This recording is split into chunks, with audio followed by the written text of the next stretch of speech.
Hello and welcome to another edition of Korea 24. It's Thursday, the 29th of July, and I'm your host, Kwon Jang-woo. Seoul's foreign minister has expressed optimism that North Korea appears to be opening the door to dialogue. We'll have more in our news briefing shortly. South Korea recorded another gold medal in fencing on Wednesday night. We'll have all of the latest action from the Tokyo Olympics in our Going for Gold segment. Then later on Korean Politics Digest, we'll take a look at the ruling party in their efforts, or perhaps we should say failing efforts, to be one team as their presidential candidates continue to slug it out. Plus, on Explore Korea, we'll talk about the latest exhibition at the MMCA, highlighting Korea's most promising young artistic talents. Let's begin Korea 24.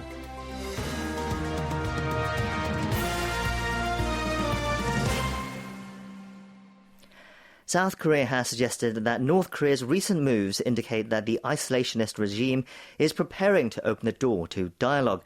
This is after the two Koreas re-established their communication hotline for the first time in 13 months earlier this week on Tuesday.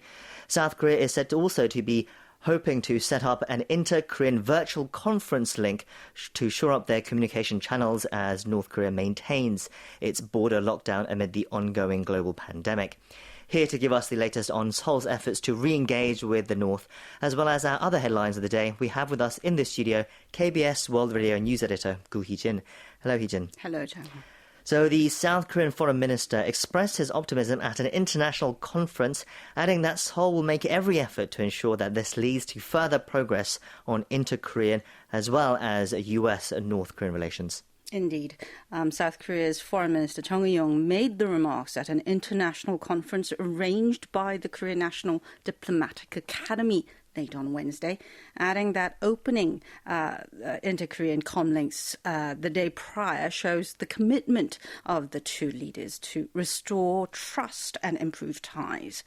The minister said although the North is currently focusing on COVID-19 and economic policies, its leader, Kim Jong-un, said in a recent party meeting that the regime needs to be prepared for dialogue as well as confrontation. The Unification Ministry also said on Thursday it plans to use the reinstated Comlink to set up a virtual conference system between the two Koreas, with each side providing its own equipment. South Korea's military confirmed on Thursday that both the eastern and western hotlines are up and running after glitches to one of the connections. There were some reports that South Korea may seek to hold a virtual summit between President Moon Jae-in and North Korea's Kim. Moon's office did not rule out the possibility of a summit, but repeatedly denied reports that there were ongoing talks to arrange a meeting between the two leaders. Let's continue on now to the alarming spread of COVID-19 infections in Korea. Daily figures dipped a day after reporting an all-time high on Wednesday. And health authorities are concerned, though, that they won't be able to contain the spread if vacationers flout warnings and travel to other regions during the summer holidays. First of all, can you break down the figures for us? Yes, the Korea Disease Control and Prevention Agency on Thursday reported 1,674 additional infections, down by more than 200 from its record of the previous day, bringing the nation's cumulative total to 195,099. It marks the 23rd day that the daily tally has stayed above 1,000 since July 7th, averaging 1,571 per day for the past week. Health authorities are concerned that the spread may go unchecked if holidaymakers continue to travel to summer vacation spots. According to the Jeju Tourism Association on Thursday, the number of people who travel to the famed southern island this month is expected to reach 1.1 million, with a daily average of some 35,000 people. Jeju reported a monthly record of more than 400 cases as of Wednesday. Still, health authorities are considering the option of allowing more patients to be treated at home when the country's vaccination rate reaches an acceptable level on concerns of a shortage in hospital beds due to the fourth wave. Some 18 million people, or 38% of the nation's population, have received at least their first shots as of Wednesday. The government aims to give at least one shot to 70% of the population by September. And obviously, small business owners are some of the worst hit by distancing measures during the pandemic. As such, President Moon Jae-in has called for lawmakers to swiftly ratify the supplementary budget, emphasizing the need to prioritize assistance for these struggling businesses. Indeed. President Moon said during a meeting of economic and finance ministers that the government should be more aggressive in its fiscal policies to support private firms and establishments that are struggling amid tougher distancing and quarantine protocols. On jobs, Moon called for expanded support for the travel and tourism sectors, as well as for the younger generation, seniors and women. He also cautioned against inflation and supply concerns and urged his ministers to devise measures against an ongoing heat wave and to maintain pricing stability. Moving on to the political front now, the ruling Democratic Party tried to broker a tentative gentleman's agreement among the 6 presidential contenders, as some have begun slinging mud at each other ahead of its primaries. Can you tell us more, Hee-jin? Yes, well, the DP's primary candidates on Wednesday attended a so-called one-team accord signing ceremony and agreed to refrain from adopting slanderous campaigns and encourage fair competition, with the 6 challengers swearing to focus on presenting future-oriented policies. However, the agreement seemed to fall apart during their first televised debate held just a few hours later, with Gyeonggi Province Governor Lee Jae-myung and former DP Chairman Lee Na-kyun, who are neck and neck in the polls for among the DP candidates, lashing out at each other.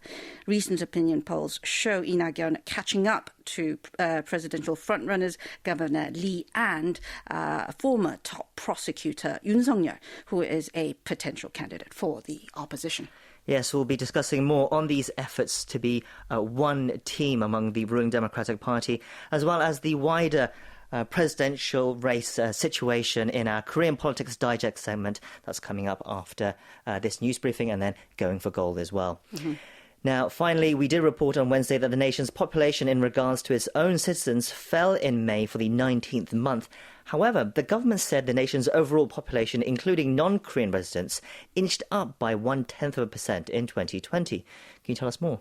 Yes, the nation's overall population rose by 50,000 in 2020 from the previous year, hitting 51.8 million as of last November, according to Statistics Korea on Thursday, posting the smallest annual rise on record.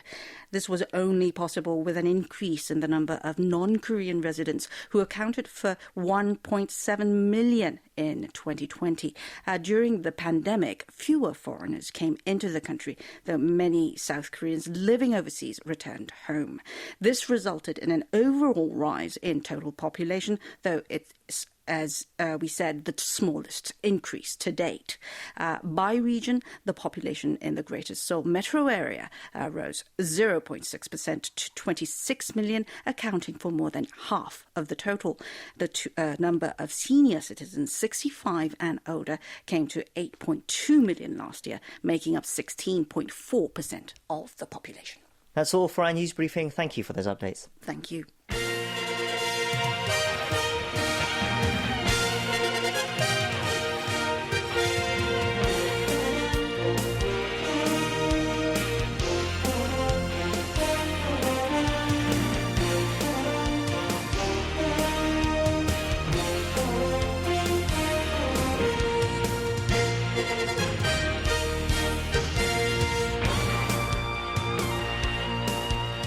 Next up, it's our daily Olympics update, Going for Gold.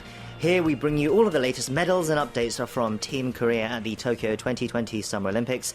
And we do that, of course, with the help of our staff editor, Mark Wilson Chair, who is here in the studio with us now. Mark, hello. It's good to see you. Good to see you too. Well, when we spoke yesterday, we knew Team Korea was bound for a medal last night in fencing in the men's sabre team event, but we were waiting to see whether it would be gold or silver. But we sure do know now, don't we? Absolutely. Add one more gold medal for Team Korea. They didn't just win gold, they absolutely grabbed it in a dominant performance over Italy with a 45-26 win. The sabre event, it's already a fast-paced event to begin with, but the men, Kim Jung-hwan, Gu Bon-gil, Oh Sang-uk, and Kim Jun-ho, they took the lead and just ran with it. I'm no fencing expert, but, the men's pairing defense and counterattacks were just on point, slipping in touches even when they were back on their heels. Oh Sang-uk, at 192 centimeters, he demonstrated how devastating his reach was, especially. It was a battle against Germany at the semifinals earlier in the Wednesday, but against Italy, the four men proved why they were our repeat Olympic champs. The last one being in London 2012, as the Team Sabre event was not included in Rio 2016. Right, this group was world number one coming in, and they were even nicknamed the Avengers because they were deemed as such a good team. So it's great to see them managing to handle that pressure and live up to the expectations and grab that gold. We'll have to see if Team Korea can keep the momentum going, as tomorrow will be the men's épée team event as well. Let's move into archery, as after last night and earlier today, we have a better idea of who will be competing in the men's and women's individual events, don't we? That's right. On Wednesday, Kim Woo-jin made it through the round of 32 and 16 to secure a spot for the round of 8, and hopefully for gold on Saturday. But that's it, Jang-ho. With Oh Jin-hyuk eliminated earlier today and teen sensation Kim Jae-duk knocked out on Tuesday, Kim Woo-jin is the last man standing for Team Korea when aiming for gold in individuals. On the women's side, Kang Jae-young, a.k.a. the Destroyer, I will never get tired of saying that, made it past the 2 elimination rounds last night to aim for gold tomorrow. But like Kim Woo-jin, she's going to have to fight through the round of 8 and then to the quarterfinals, then to the semis. Jang Min-hee, however, she was eliminated yesterday. Well, it's great to know that Kim Woo-jin is making it to the final rounds. It's a shame that the other two didn't make it, but we'll be talking a bit more about Kim Woo-jin later on Korea Trending, about how he has just amazing composure. Is that right? Exactly, yes. Yeah. And that has been grabbing the attention of viewers in Korea as well. So we'll be talking more about that a bit later. Meanwhile, the round of 8 in the women's individual archery event will be underway at 9:30 Friday morning. Will Team Korea grab another archery gold by tomorrow evening? We shall see. Let's quickly talk about a big win for Team Korea last night. I'm, of course, talking about a 6-0 victory over Honduras in the men's football. We were nervous beforehand, Mark, because we needed a draw, but it ended up being quite a breeze, didn't it? I just have to say, well, that's more like it after last night's match. And as you said, we needed a draw, but they did more than just that. It was an incredible win, 6-0. The men will face off against Mexico on Saturday at 8 p.m. Yeah, 6-0 was impressive, but I think we still need to perform a little better. 3 of the goals were from penalties, and Honduras also had a man sent off in the first half, so it all went Korea's way. Mexico will probably not make it as easy. Moving on, the event that many TV, phone and PC screens were set to this morning was the men's 100-meter freestyle event, as many hoped the young swimming star Hwang Sun-woo could grab a medal there. Yes, alas, he did not, but he did put up a valiant effort and clocked in at a very respectable 47 seconds, .82. We can't forget his performance throughout the games, as they set a new Asian record at the semifinals. I mean, he's still incredibly young and will have plenty of opportunities in the future. He's not out of the games yet, however, as he'll compete in the men's 50-meter freestyle, and his heat will hit the water at 7:12 p.m. Friday. Now, while we're on the topic of swimming, I'd like to mention Lee Ju-ho, who made it into the semifinals of the men's 200-meter backstroke. He, in fact, set a new national record last night. I saw it. I was like, well, look at this guy. He set it at 1 minute 56 seconds, .77. He didn't make it to the finals, but he is yet another swimmer we should keep an eye out for. Definitely. Going back to Hwang just briefly, perhaps these Olympics are just slightly too early for him. He's only 18 still. It's incredible. So he's still growing and developing. That makes it all the more exciting for the future, for the Paris Games and even the LA Games. But of course, first we'll see how he does in the final event in the 50-meter freestyle. Let's talk about the women's volleyball team now and their incredible win over the Dominican Republic. We could at least watch this match this time as it was held during the day when most of us were still awake, Mark. Yes, it was not held past midnight like the other game. It was an incredible win by the 14th ranked Team Korea over the 7th ranked Dominican Republic. That ended with us ahead 3-2. I have to say, this is the most fired up version of Kim Yeon-kyung I've ever seen. She made a block at one point and she was just like, she looked like a dragon. It was incredible. But you have to imagine after all she's been through to be on that court, the victory is just more than just a simple W on the win counter. With it, Korea bumped up to 3rd place in Pool A. The top 4 of the pool move on to the quarterfinals. Yes, I wish you had a picture of you making that dragon face just That's now. what she That looked was like. quite Yeah. something as well. Yeah. Let's briefly wrap up by looking at tomorrow's events. We've already mentioned the women's individual archery, the men's team epee, and Hwang Sonu in the 50-meter freestyle. Anything else to look out for tomorrow, Mark? Well, Jang-ho, we've got more judo, but tomorrow are the last 2 heaviest weight classes, so that'll be it after tomorrow. Badminton has been going on throughout the games, but the events are beginning to wrap up. We haven't really talked about them yet. So keep an eye out for someone, especially like An Se-young, who made it into the women's single quarterfinals tomorrow. So keep an eye out for that sport. Yes, another busy day ahead. That's all the time we have for today's Going for Gold. Mark, thank you for that roundup once again, and we'll talk to you again tomorrow. Talk to you then.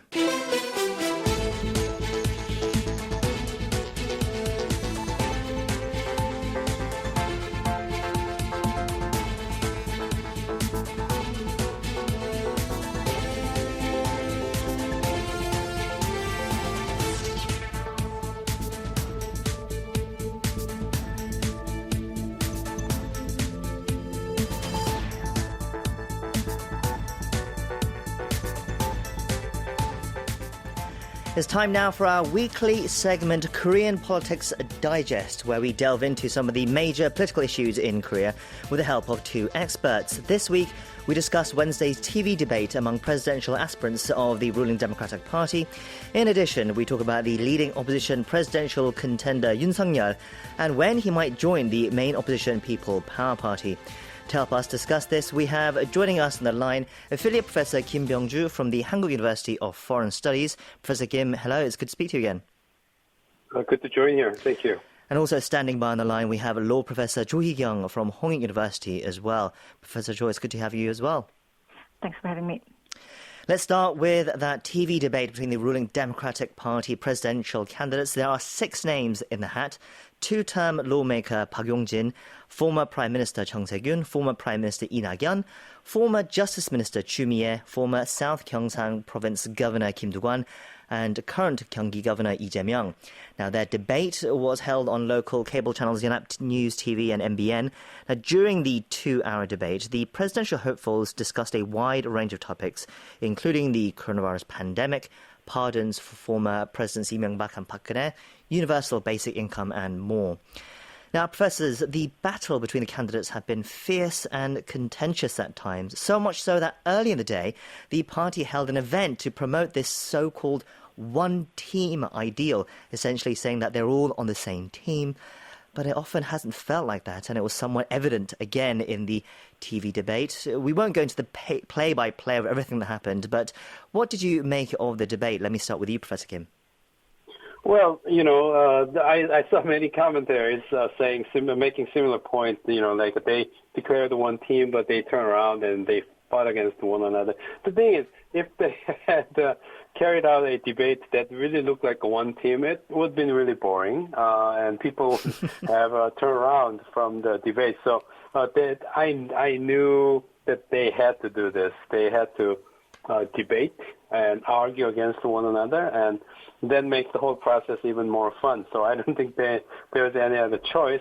And for me, it was not confrontational enough. It was the debates were not heated enough, the way I see it.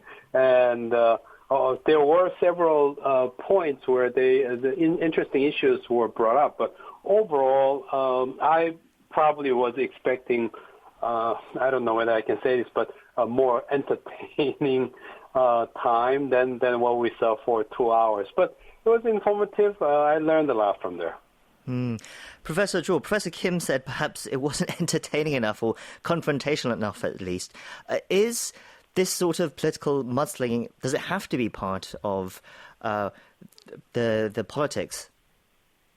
So you always have this conundrum in the primary race. You are competing against one another and you want to get ahead.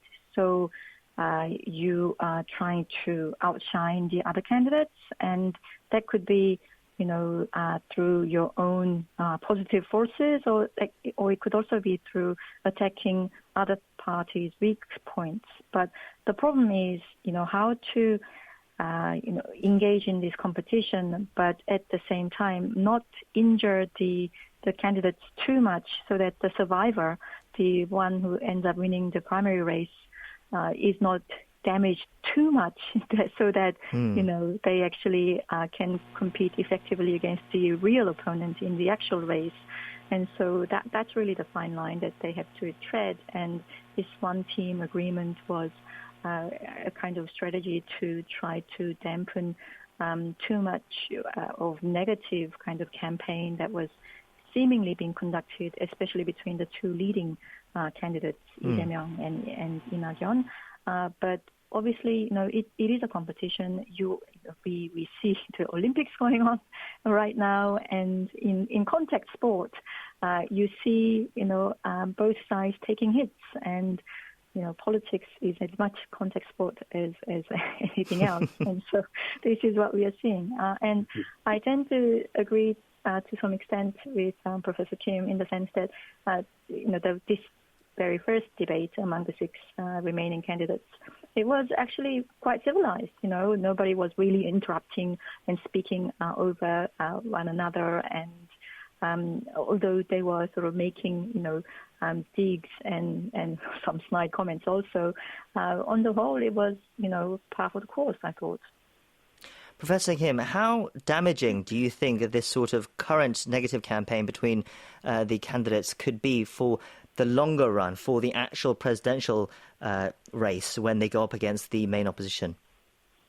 As Professor Cho made a good point of, it really depends on the timing and where we stand, where you as a candidate stand in terms of overall political schedule. And the overall, the interest of the party, the ruling party, the Minju Party in this case, will lie in making sure that enough of interesting debate and exchange takes place, so that enough of public attention will be attracted and people will stick to their game. But at the same time, right now, intra-party competition is not the phase where you want to damage your future presidential candidate. So it's a really fine line and a delicate balancing work that has to take place. So if somehow any of the candidates come out and try to really hurt the other candidate within the same party, I'm sure there will be lots of voices saying,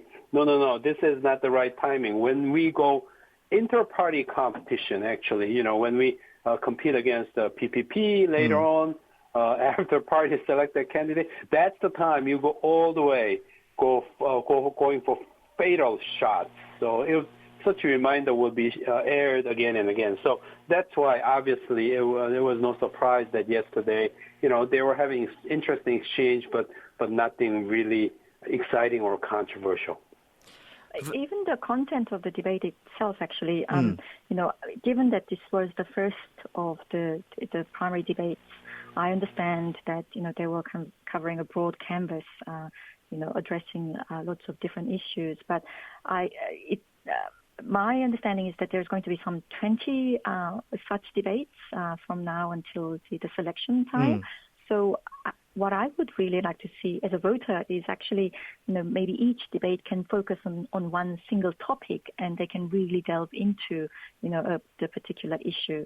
So, for example, it could be, addressing the real estate market, or the military, or gender equality. So actually, have a set topic per debate, so we can really find out each of the candidates' policies and their platforms, and what they're thinking about that. I think that would be much more useful and also advantageous for the Democratic Party candidates, because at the moment the opposition party can't even sort of field a proper candidate, let alone address real agenda for the presidential campaign. Yes, well, hopefully we can get more media debates coming soon with more focus on policies and really looking at to where these candidates and what they stand for. So hopefully we will get that in the next few debates. Meanwhile, let's turn over to the other side of the political divide now. We got some late-breaking news that a leading opposition presidential contender, Yoon Suk-yeol, has given an interview saying now that he will be a presidential candidate representing the main opposition People Power Party. We don't know still yet when he will join. Professor Cho, what should we make of the fact that he still seems to be hesitating about when to join the People Power Party? He's obviously trying to time it to his advantage. The longer he waits and gather enough, support behind him outside of the party, he may not have to, sort of scramble in the primary race among the contenders within PPP, but actually kind of, sort of appear as kind of this sort of, comet that would simply stand against the one candidate that the PPP might have selected.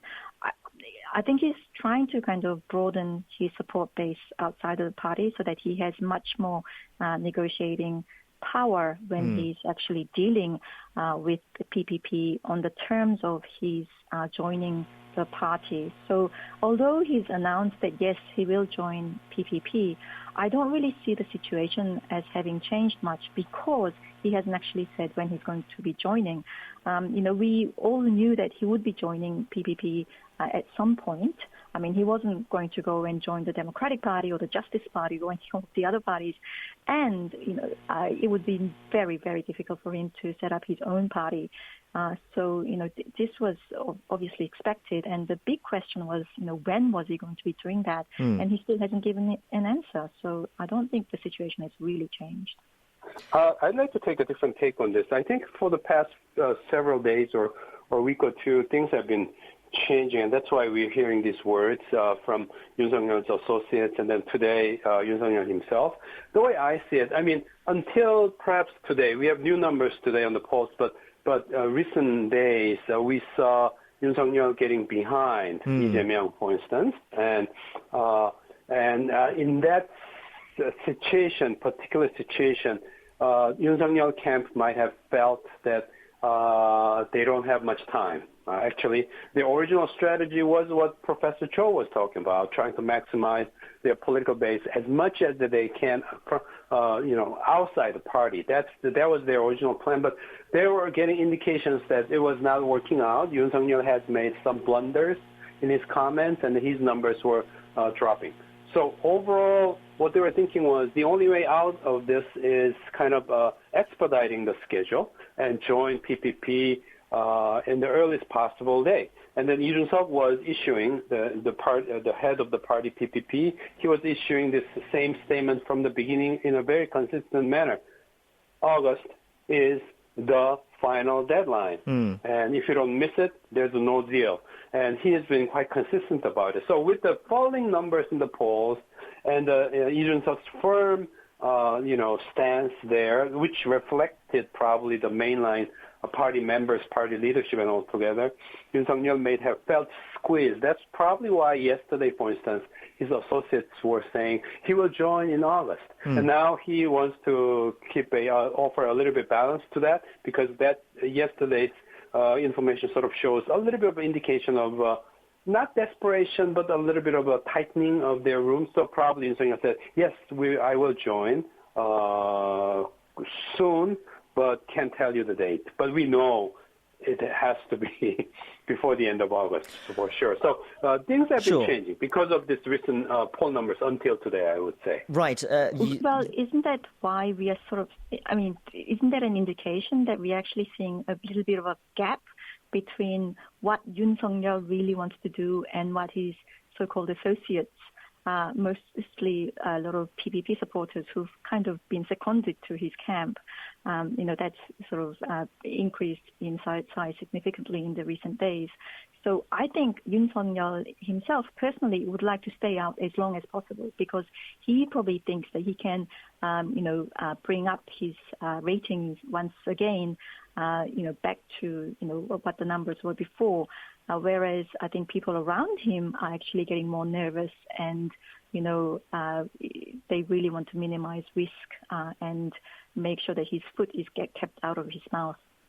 That's an interesting observation because, we heard the news report saying that Lee Jun-suk saying these party members who are helping Yoon Suk-yeol, if he doesn't join by August, you guys will all be reprimanded. So I think Professor Cho's point has certain merit right there. That could be in the play as well. Yeah.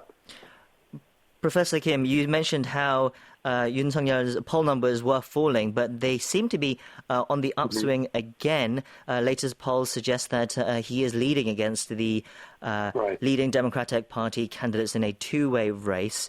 Yep. But what do you think of his candidacy? When we spoke last time as well, a few weeks ago, we had question marks about whether he will make it as the PPP candidate. What are your thoughts now? Yeah, the poll numbers going up and down, Yoon Suk-yeol leading sometime, and then Lee Jae-myung leading again, and then Yoon Suk-yeol catching up again. I think all together, rather than specifically about Yoon Suk-yeol's candidacy, but rather these constantly changing numbers seems to tell us, to me, overall landscape of the race altogether, where actually there's no candidate that people are absolutely excited about yet. So maybe either Yoon Suk-yeol or Lee Jae-myung could surge ahead, becoming all of a sudden newly exciting candidate sometime down the road in the path that Yoon Suk-yeol has emphasized, which is 8 months. That's a long time, in politics. So maybe they could emerge as a really exciting candidate, but they're not yet. They're just going back and forth, and one person ahead and the other person ahead. But this also reminds us that there's a plenty of possibility that other candidates may actually surge ahead and take over the race, the way I see it. And we noticed in yesterday's debate, for instance, among the 6 candidates within the Minju Party, the Democratic Party, they had different predictions in terms of who's going to be actually who's going to become the final choice of PPP. So I guess it just continues to tell us that field is, I would say, totally wide open, but rather considerably still very open. What do you think, Professor Cho? In terms of the poll numbers? Or in terms of whether you think Yoon Suk-yeol has shorn up his support enough that he is on the path to become the PPP representative? If his numbers keep up, then he is most likely to become PPP candidate. But I would argue that his poll numbers are really illusory until he actually has a real substantive debate on issues that he would need to face as a president. Because, we have seen how he's been cramming for the job in the last few months. But it's not something that you can really cram for. And there are real sort of big question marks about, his philosophy, his vision for the country, what he actually thinks about the really, pressing problems that our society faces right now. And there are some kind of fundamental, I think, flaws also in the way that he thinks about very basic issues of administration and government. And so, he's rating very high because he's reflecting the unhappiness of the people, the population towards the current government. But if we really actually find out about his qualities as a candidate, I don't know whether his poll numbers will actually hold up.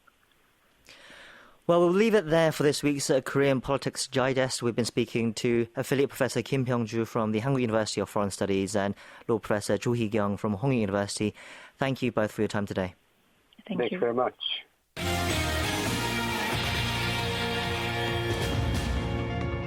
Welcome to the Korea 24 Stock and Forex Update.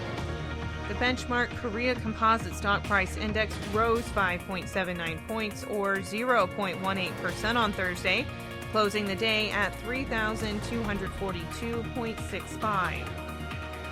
The tech-heavy Kosdaq also rose, gaining 8.45 points or 0.82% to close at 1,044.13. On the foreign exchange, the local currency strengthened 8.1 won against the dollar, ending the day at 1,146.5 won. You can check Korean stock and forex closings at world.kbs.co.kr. We continue on now to our daily segment, Korea Trending. For this part of the show, we take a look at some of the other news stories that have been trending online here in Korea. And for that, we have Lee Ju-young, who joins us in the studio today. Ju-young, it's good to see you. Hello, Jang-woo. Good to be here. So what do you have for us today? Our first story is about a heartbreaking letter written by a mother of a teenager who reportedly took his own life due to school violence issues. We then talk about the Supreme Court's ruling on disgraced judo medalist Wang Gi-chun. Our last story is about Olympian archer Kim Woo-jin and the level of his outstanding composure during the 2020 Tokyo Games. Okay, Ji-young, let's get started on our first story then, and it's a heartbreaking one. Can you tell us more? Sure. A handwritten letter from the mother of a high school student who was found dead in a hill in the city of Gwangju was posted online on Tuesday, tugging at the hearts of many here in the country. The high school sophomore reportedly committed suicide after suffering from school violence. The mother asked in the letter why he had to leave before her after being together for the past 17 years and 6 months, and that there was no other son in the world that shines more brightly than him. She also wished her son happiness in the new place that he is at and added that all who gave him a hard time will pay. You mentioned that he was the victim of school violence, so what do we know in that regard? When the student was found dead at the end of last month, the police had initially suspected that he took his own life. That situation became clear when police found his suicide note. In the note, he apologized to his parents for the decision that he made and also thanked his close friends for being by his side during the hard times, even when he was getting beat up at school. Suspicions of school violence were confirmed when his parents got a hold of a video that their son was being strangled from behind until he lost consciousness. Now, besides the handwritten letter written by the mother, I understand other family members have made efforts as well to bring more attention to what happened. Yeah, they sure did. In the beginning of this month, the father of the teenager posted a petition on the country's presidential website that asked people to help them see justice. The petition appealed to the public to help severely punish the students that carried out violent acts against their son. It reached over 200,000 signatures as of today, which fulfills the requirement to elicit a response from the presidential office. Yesterday, the police applied for a preliminary arrest warrant for 3 high school students on charges of violent acts. They allegedly repeatedly beat up the teenagers since his first year of high school, and the Gwangju District Court questioned the suspects this morning. Yes, the mother in her letter also mentioned that the son had asked her to only be sad for a week, but she said she'll not be able to fulfill that because she misses him too much. It's a terribly tragic situation which once again highlights the concerning scourge of school bullying here in Korea. Let's move on to our second story of the day. What do you have for us? The Supreme Court upheld a sentence made against Olympic judo silver medalist Wang Gi-chun for sexually assaulting minors, ending a long saga since he was first arrested back in May last year. In the first trial, the Daegu District Court ordered Wang to 6 years in prison, along with banning him from working at children-related facilities for 8 years and undergoing 40 hours of a therapeutic program for his sexual misconduct. However, he appealed, saying that the sentence was unfair and continued to state his innocence and pressed his victims to settle. His appeals were ultimately rejected by the Supreme Court, which upheld the lower court ruling. That's because they said that the original court had already fulfilled its court duties, nor did they misunderstand the legal principles in any way. For those who may be less aware of this case, can you fill us in on what Wang was initially charged with and now found guilty of? Sure. The 33-year-old was found guilty for raping a 17-year-old girl in February 2017 who was attending the gym that he ran. He was also charged for sexually assaulting another underage girl from August 2019 to February last year. As we said, he was a celebrated Olympic silver medalist, but these revelations shocked the Korean sporting world. Did we hear anything from the Korea Judo Association on this latest verdict? No, as they have already officially cut their ties with Wang since he was initially arrested last year. The association had reached a unanimous decision to ban Wang from the association permanently. Yes, Wang first rose to stardom when he won the silver medal in the 2008 Beijing Olympics, despite suffering a rib fracture. He also grabbed gold medal in 2 other World Junior Judo Championships as well. But that has all turned now into a terrible black mark in Korean sporting history. Let's move on to our last story of the day now, and a sporting figure we can be proud of. What do you have for us? Archer Kim Woo-jin, representing Team Korea at the 2020 Tokyo Games, has been drawing attention recently, and is not just on his incredible performance throughout. It's his heart that's drawing attention, not figuratively, but literally. So during the round of 32 in the men's individual event, the 29-year-old's average heart rate came to 84 beats per minute. Considering that the average adult has a heart rate between 60 to 100 BPM when still, Kim showed an incredibly high level of composure all throughout the high-stakes elimination round. At this, many commented that he must be Buddha and that the heart rates of the viewers were actually higher than Kim's. Yes, that is quite staggering to maintain such a steady heart rate, especially because it seems most other competitors weren't able to do that, were they, Jung? Right, that's right. For example, Kim's opponent from the round of 64, Matthias Laszlo Balog from Hungary, recorded a heart rate of over 168 BPM at his first shot and maintained this level, ending with 162 BPM at his last shot. The Fury Kim Jae-deok, the 17-year-old South Korean archer who recently won 2 gold medals, showed numbers ranging from 130 to 160 BPM. Yes, and just again to stress, Kim was maintaining 84 beats per minute. Incredible. Yeah. Now, this is a fascinating insight into the performance of these archers, but I don't recall ever measuring the archers' heart rates in previous games. Is this a new feature they've introduced? Yes, the World Archery Federation introduced this heart rate calculating feature for the first time in this sport. Tom Dillon, Secretary General of the Federation, said that he wanted to introduce this feature so that the audience can also feel the tension of the athletes. The World Archery Federation collaborated with Japanese electronics giant Panasonic to set up cameras around the venue, which measures microscopic changes in the body to determine the heart rate. The feature is broadcasted on TV screen, but not available at the venues so as not to distract the archers. Right, well, we'll see if Kim can keep his heart steady on Saturday because, as we mentioned earlier on Going for Gold, he is the last man standing for Team Korea in the men's individual archery event. That's all the time we have for today's Korea Trending. Thank you for those stories, Chuyung, and we'll talk to you again next time. Thank you.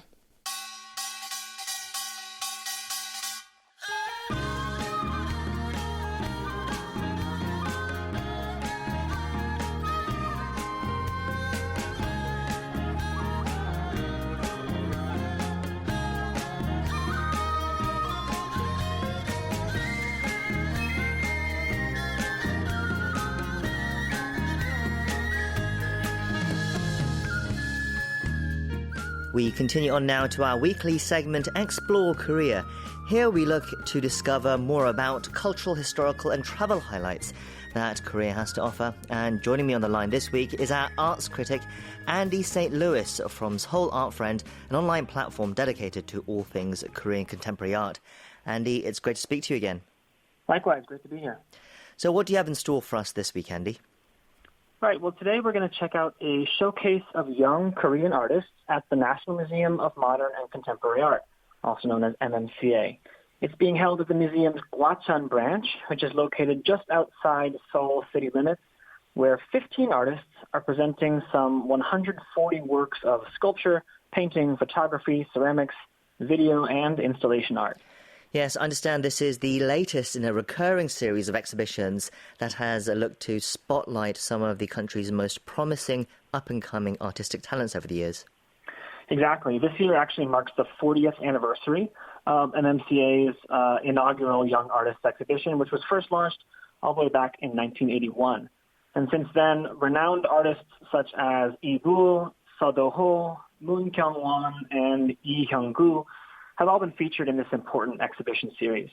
As for myself, I've had the privilege of seeing several previous iterations of the show over the years, and it's really become one of the country's premier events for discovering the next generation of Korean contemporary artists. So, Andy, I imagine you must be familiar with the artists participating in the exhibition, given your own active involvement in the local art scene. What can you tell us about these artists and the selection process behind determining the final lineup of artists? Yeah, I'm usually familiar with around half of the artists in any given year of this show. And actually, one of the things that I enjoy the most is being exposed to such a broad range of artists, many of whom I've actually not encountered before. As for the selection process, first, a panel of domestic art professionals assembles a long list of recommended artists, which is then narrowed down by a group of MMCA curators until the final shortlist is announced. This year, all the artists are in their 30s.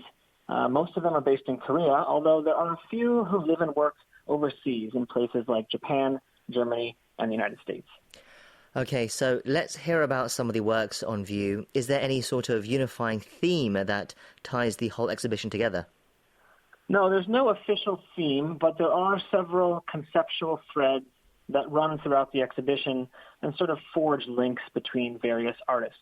One of these recurring themes is that of changes in the relationships between individuals and society, particularly in the context of the current global pandemic. So a sculptor named Yoon Ji-young, she presents an array of new works that respond to the social isolation of the ongoing global pandemic, with a particular focus on the state of excessive self-consciousness that results from long periods of solitude and distance from the normalizing interactions with the outside world. Her abstract works serve as symbolic manifestations of such feelings, and they're each installed at an extended distance from the others, which really reflects the quarantine and lockdown conditions that many of us have become so familiar with during the past year.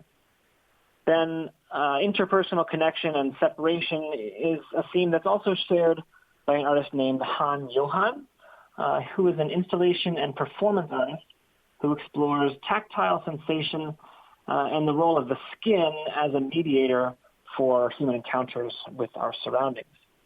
So he tends to craft an array of hand drums using both traditional and non-traditional methods, typically stretching animal skins across household objects like pots, buckets, and basins to create objects that function as primitive tools for nonverbal, sort of sound-based communication. And he also mounts participatory performances, which are really something to see. In these performances, audiences are able to interact with the dancers or the performers in real time using an online chat app.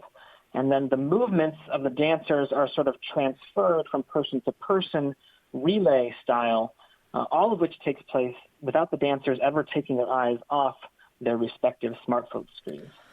Wow, okay, so already clearly an interesting mix of ideas and mediums going on there.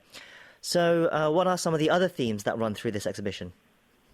Well, several artists, particularly the painters, are showing works that convey contemporary anxieties and concerns that relate to the natural environment. So paintings by Woo Jung-soo depict a rapidly changing world through images and references that he borrows from diverse popular culture sources, including the Bible, Homer's Odyssey, Victorian novels, and even 20th century comic books. So his new works on view here feature vintage illustrations of a catastrophic landslide, which are actually layered over these larger, colorful, abstract paintings that evoke a sense of entropy and decay. And taken as a group, this whole series of paintings really represents the artist's vision of the new forms of life that the new forms that life may take in a post-apocalyptic world. Meanwhile, there's another painter named Nam Jinu, and he engages similar themes of destruction and survival in a monumental painting series that attempts to overturn the dichotomy of good and evil by portraying a fictional battle between a hero and a squid monster.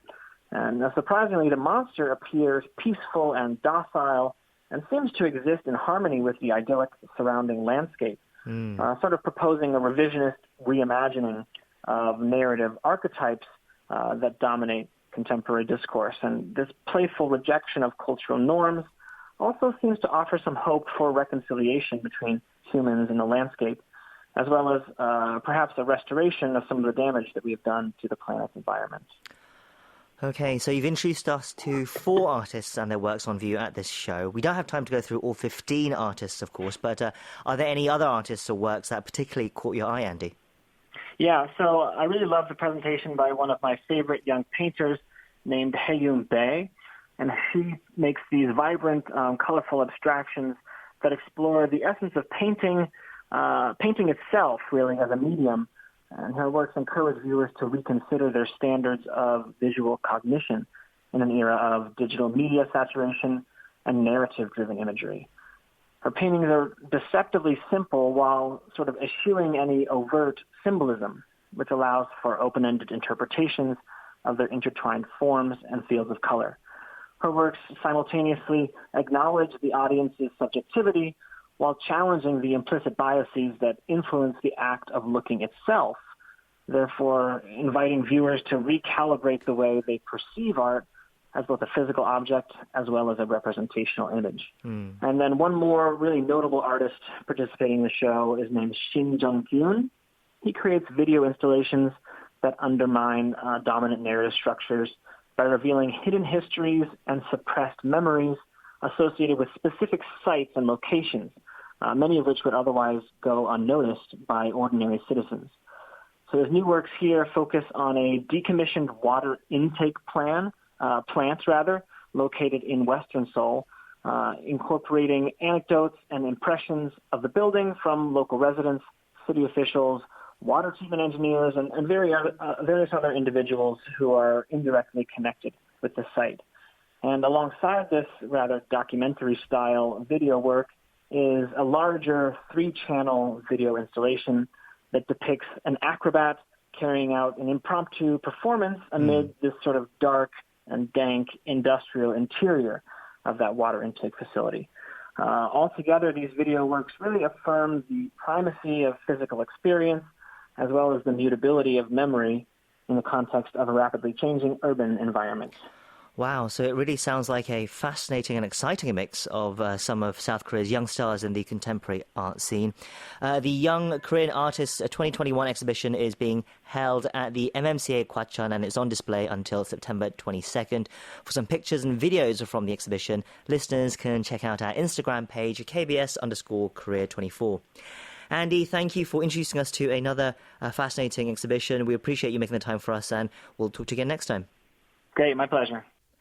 And that wraps things up for our show today. Tomorrow we have coming up our weekly economy review segment as well as movie spotlight.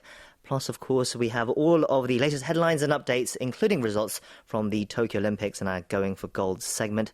So we hope you can join us again then. I've been your host, Kwon Jang-woo, and thank you as always for listening and goodbye.